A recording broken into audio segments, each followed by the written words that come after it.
Hola a todos, yo soy Leonora Castaño y hoy vengo a leerles un cuento de Javier Marías.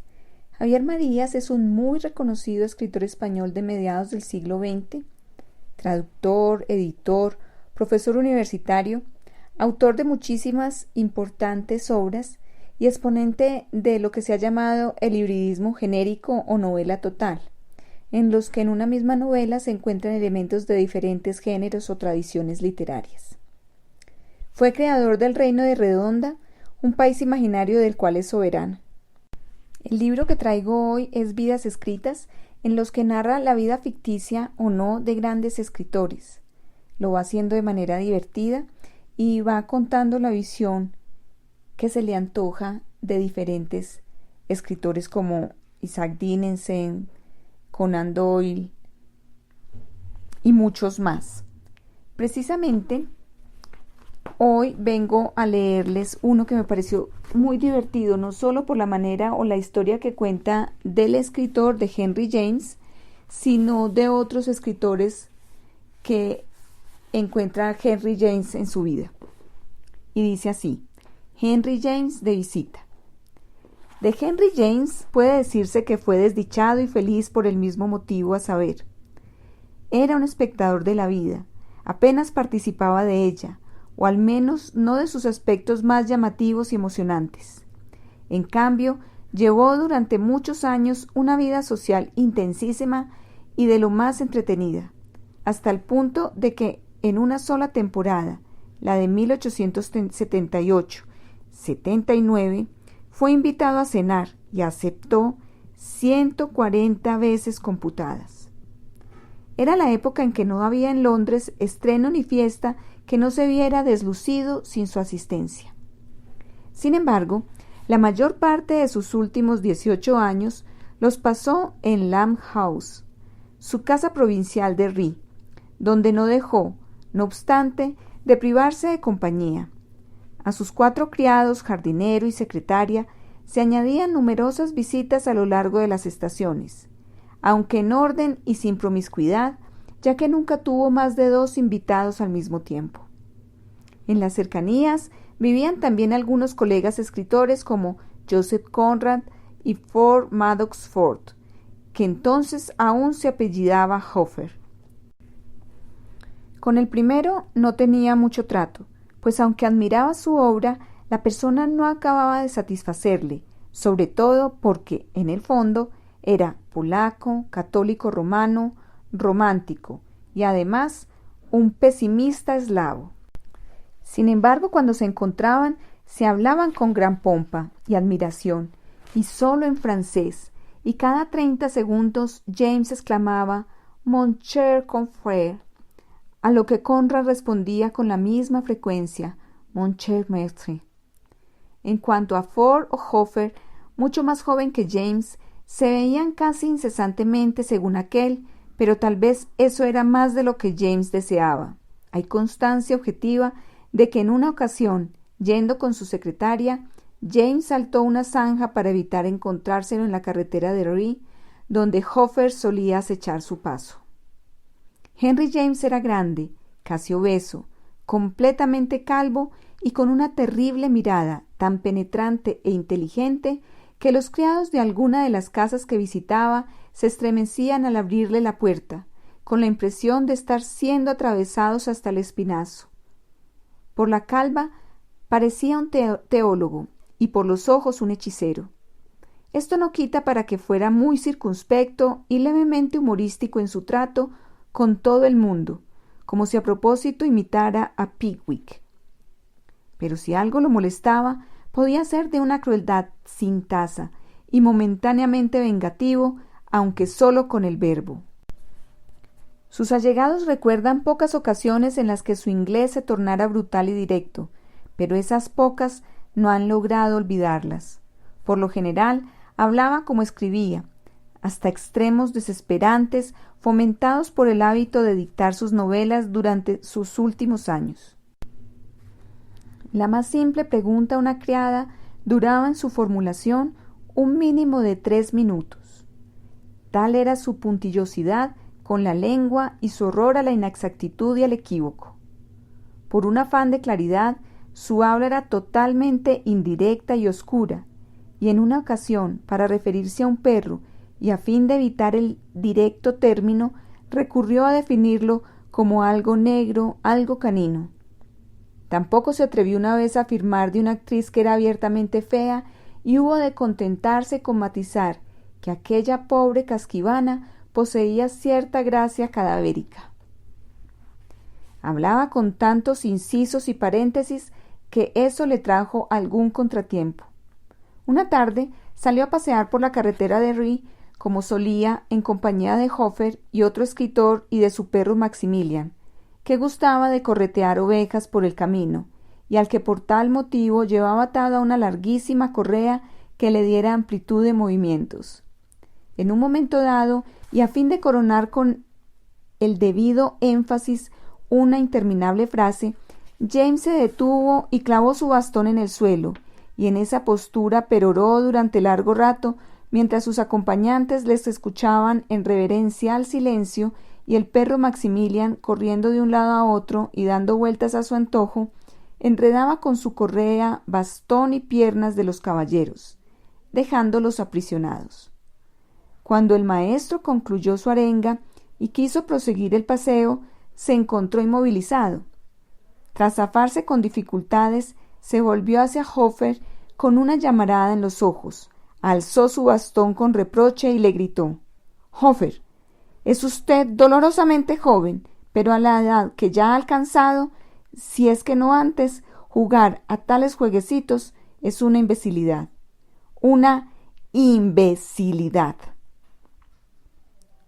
Pero exceptuando esos raros arrebatos, James era una persona que justamente se distinguía por su impecable comportamiento social y por no meter jamás la pata.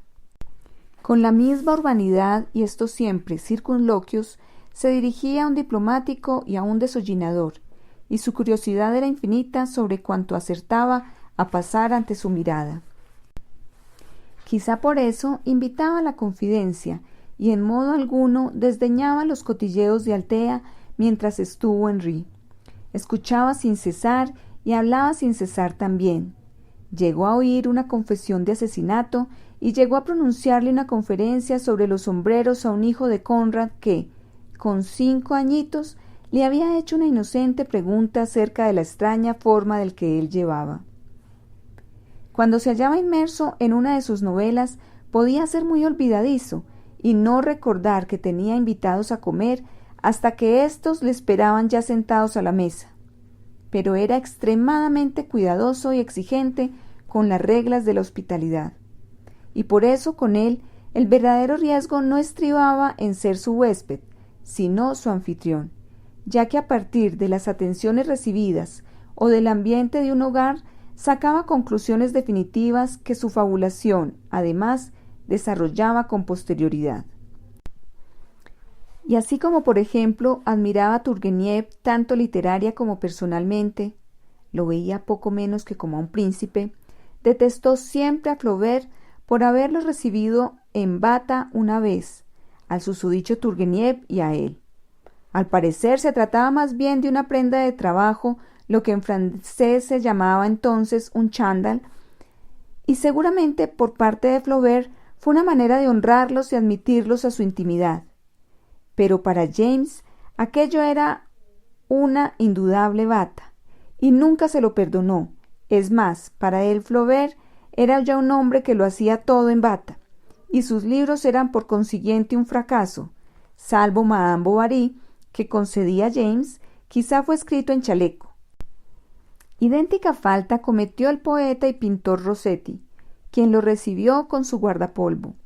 Para James, de nuevo, una bata a todos los efectos, y recibir en bata era un oprobio que retrataba el alma de quien lo hiciera. El detalle le llevó a inferir que Rossetti tenía repugnantes costumbres, no se bañaba nunca y era intolerablemente lascivo. Sin duda, desayunaba jamón grasiento y huevos sanguinolentos. Tampoco fue muy cordial su visita a Oscar Wilde, a quien vio en América, donde el apóstol estético pasaba una temporada. Al permitirse decir James que echaba de menos Londres, Wilde lo miró con desprecio y lo tachó de provinciano. —¿De veras? ¿A usted le importan los sitios? Y añadió tópicamente: mi hogar es el mundo. A partir de entonces, James dudaba entre referirse a él como a esa bestia inmunda, ese fatuo idiota o ese ínfimo patán. En cambio, su entusiasmo por el individuo Maupassant no conocía límites gracias a sí mismo a una visita.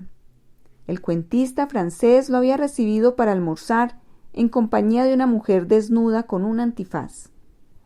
Esto le pareció a James el colmo del refinamiento, sobre todo cuando Maupassant le informó de que no se trataba de ninguna cortesana, meretriz, sirvienta o actriz, sino de una femme du monde, lo cual James no tuvo inconveniente en creer a pie juntillas. Como es sabido, sus relaciones con las mujeres fueron más bien inexistentes, por la razón que fuera, y varias se han apuntado. El sexo, sin embargo, no parece haberle sido del todo indiferente, ya que si bien en sus libros apenas se halla la menor referencia explícita a él, tenía a bien, cuando estaba en privado con determinadas personas, indagar sin ningún sonrojo y sin eufemismos acerca de las más tortuosas aberraciones de este tipo.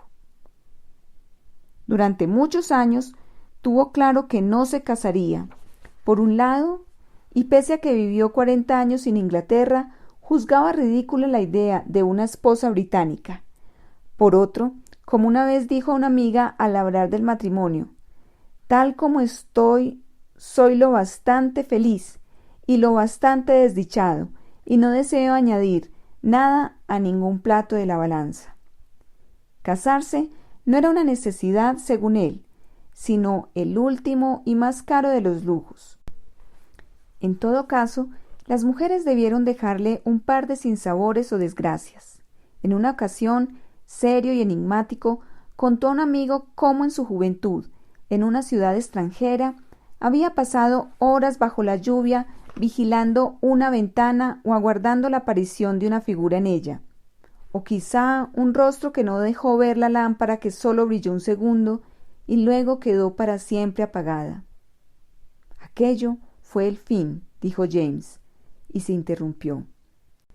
Y cuando Hoffer le anunció que iba a viajar a América y a visitar Newport, en Rhode Island, le pidió que se diera por un paseo hasta cierto acantilado y rindiera allí por él, vicariamente, honores al lugar en el que había visto por última vez y se había despedido de su prima muerta, con la que muy joven se debía haber casado. Quienes lo conocieron lo recuerdan como un hombre despierto, alerta, hiperactivo, nervioso, gesticulante y a la vez pausado. En cuanto hacía o decía, era precavido, pero no cauto. Es decir, le costaba decidirse a actuar, y una vez que lo hacía, por ejemplo escribir, era imparable. Mientras dictaba sus libros, paseaba de un lado a otro de la habitación, y cuando comía a solas, se levantaba de la mesa con frecuencia y paseaba también por el comedor masticando. Le gustaba mucho que lo llevaran en coche, y se preciaba erróneamente de conocer los contornos y tener un excelente sentido de la orientación, lo cual le llevó a él y a los complacientes propietarios de diferentes coches a llegar tarde y exhaustos a sus destinos tras dar infinitas e innecesarias vueltas guiadas por Henry James. Casi nunca hablaba de sus obras, pero cuidaba mucho su biblioteca, que limpiaba en persona con un pañuelo de seda. No comprendía que sus libros no se vendieran mejor de lo que lo hacían, aunque Daisy Miller fue casi un bestseller. Su amiga Edith Wharton pidió una vez a su editor común que ingresara sus muy superiores ganancias en la cuenta de James. Él nunca lo supo. Henry James murió por la tarde, el 28 de febrero de 1916, a los 72 años, tras una larga enfermedad durante la cual sufrió delirios. Un día dictó 2 cartas como si fuera Napoleón, una de ellas dirigidas a su hermano José Bonaparte, instándolo a que aceptara el trono de España.